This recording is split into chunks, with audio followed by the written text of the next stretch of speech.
Like, I'm starting to think in these videos I should dress up like suit and tie, look professional. Then I look at my nerdy background and I'm like, maybe not, man. Let's call a spade, dude. I am an armrest coach. I'm a recliner quarterback. That's who I am. We're talking wide receivers today.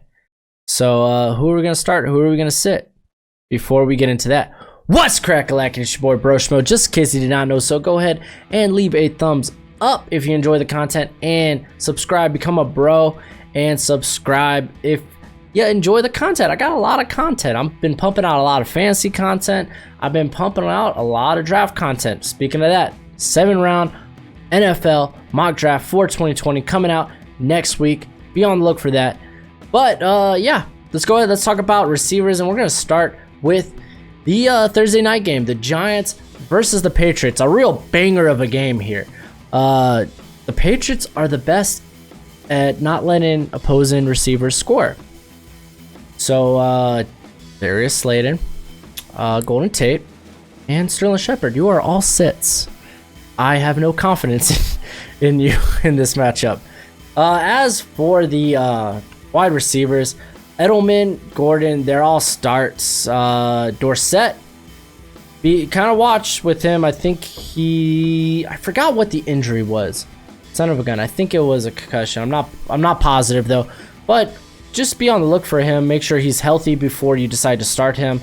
It is a short week for the Patriots, so they might decide not to, because do you really need it? The Giants are 31st against opposing receivers. Do you really need Gordon, Edelman, and Dorsett? Probably not. So yeah, just something to be cautious of. Now, the Sunday slate of games, we got the game of the week, Washington versus Miami. Don't start any of those Dolphins, man.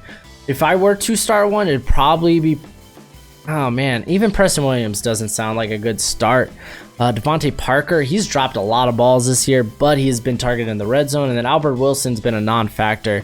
I know it's a good matchup, but really, I'm a Dolphins fan. I ain't confident.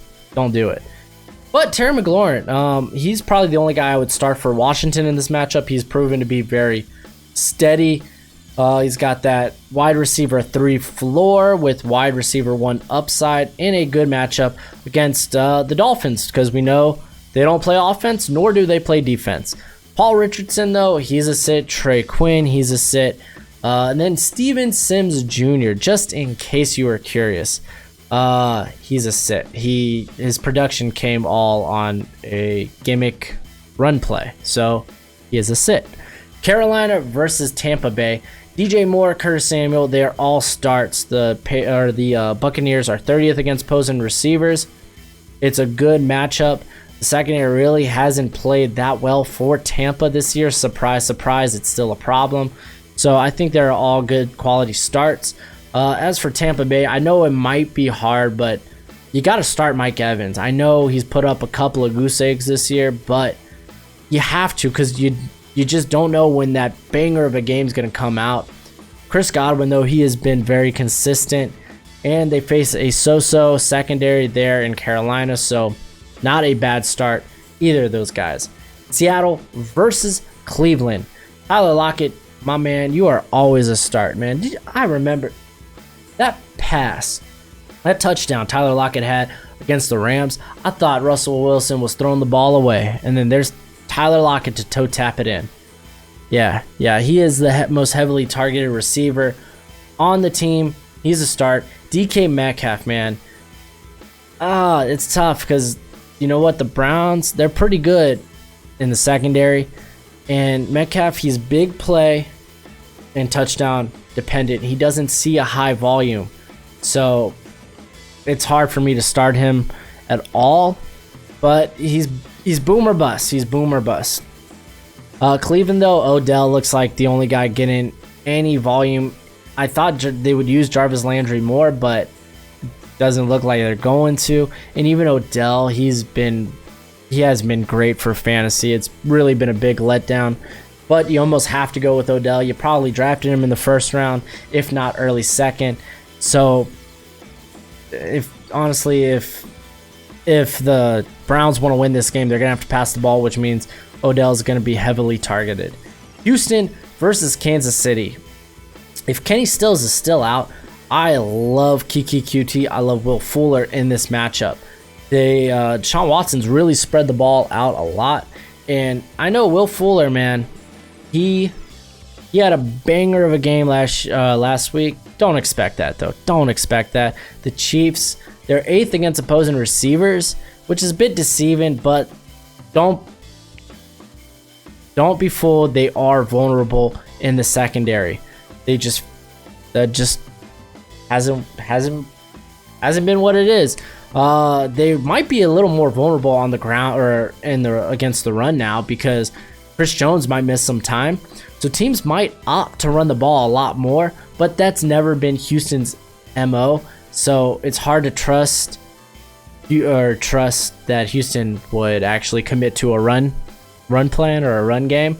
So I like all three of those guys. DeAndre Hopkins, you have to start. He's not doing wide receiver 1 stuff, but he's doing enough to still warrant a start.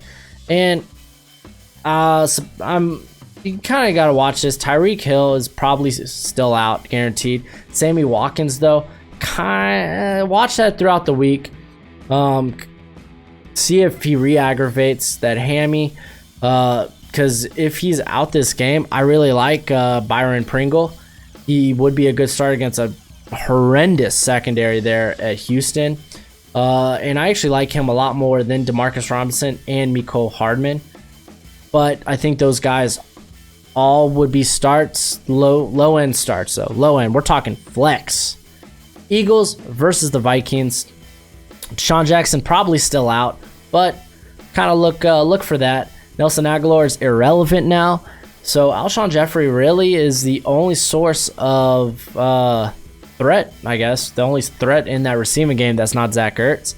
And Minnesota's they're 15th, so they're middle of the pack when it comes to letting opposing receivers score. But you know what? They do let opposing receivers score, and Alshon Jeffrey is the only one scoring. So I like him as a start. Adam Thielen, this is going to be tough because the Eagles are 28th against opposing receivers. Thielen, yes, he's a start. Stephon Diggs, though, man, it's so hard to trust. It's so hard to trust, and you almost have to. It's a great matchup. You have to start him. It sucks just because his year's been, but yeah, you have to start him. Saints versus the Jaguars. Michael Thomas, you already know he is a start. The Jaguars, especially if they're minus Jalen Ramsey, they're still 21st against opposing receivers, so that's a good start. Teddy Ginn, though, don't get excited. I know he popped off for a touchdown last week. Teddy Bridgewater doesn't typically throw the ball downfield, so I won't expect that this game. I think Michael Thomas is really the only receiving threat there right now. As for the Jaguars, man, they have a good matchup against the Saints on paper, but this is a Saints team that's played a lot better. DJ Chark has been a stud. He's been a stud. I think he's easily a wide receiver 2. He's essentially scored touchdowns in all his games this year. He had one a couple of weeks ago, called back because of a penalty. The guy's just really good. D.D. Westbrook, he's starting to see a little more volume in the offense, which is nice to see, but he doesn't have the upside of Chark. Bengals versus the Ravens. The Ravens are actually particularly not great at defending the pass, and now they're minus Tony Jefferson, so that's tough. So Tyler Boyd, especially after last week, Tyler Boyd is a good start, and I think Auden Tate is not a bad start either. He's a good flex option. He's going to see a lot of targets there. As for Baltimore, man, Hollywood Brown, man, Marquise Brown, is he going to be out? We don't know. So I would keep tabs on that because he is one of the heavily targeted receivers in that offense. Willie Snead, not so much. I mean, he's got really low upside. So I wouldn't like starting him, but if Brown is out, I think he's a good start. Now we got the Rams versus the 49ers, and you don't start anyone from the 49ers because you don't know who Garoppolo is going to pass to. You don't know who. None of those guys have been able to distinguish themselves as a wide receiver 1. there in that offense, so you don't start any of them, even in the good matchup. Ooh, now, 49ers are 9th against opposing receivers. So, ooh, this is interesting. Cooper Kupp is a guaranteed start. He's easily the favorite target of Goff. But is Cook out? Will he be out? I know he was concussed. He's had a extended week to get healthy. But I would say if Cook plays, you play him. Robert Woods for me this week, though, is a sit. This is a very tough secondary there in San Fran that's playing very well. And I think they're more vulnerable over the top, which would be in Brandon Cook's wheelhouse. So I would go Cook over Woods this week. Now we got Atlanta versus Arizona. Julio Jones, Calvin Ridley, Mohamed Sanu. Who do we start? Arizona, middle of the pack when they give up, as far as giving up points to receivers. They mainly like to do it against tight ends, so Austin Hooper's going to have himself a day. But I think you have to start Julio, and if you're going to start another receiver here, it'd be Mohamed Sanu. I think Ridley is the odd man out in this matchup. He is a bigger play threat than Sanu, but yeah, I think Sanu is the more reliable option there. As far as the Cardinals go, Larry Fitz is a start. The Falcons are 32nd. They're last in the league. They give up points to the receiver a lot.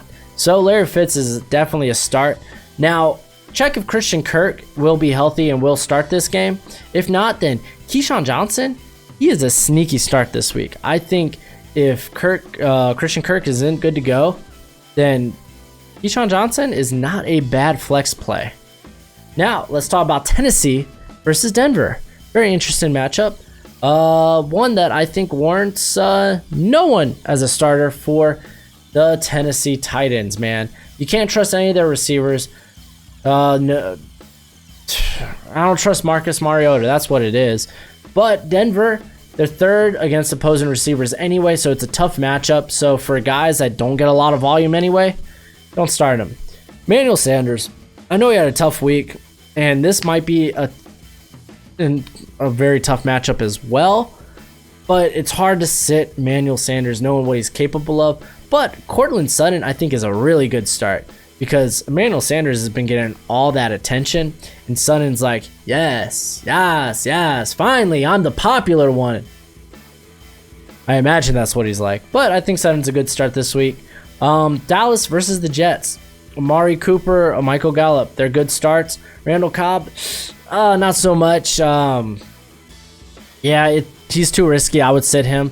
But the Jets are 22nd when it comes to giving up points to receivers. So, yeah, Cooper Kupp and Gallup should have themselves a day.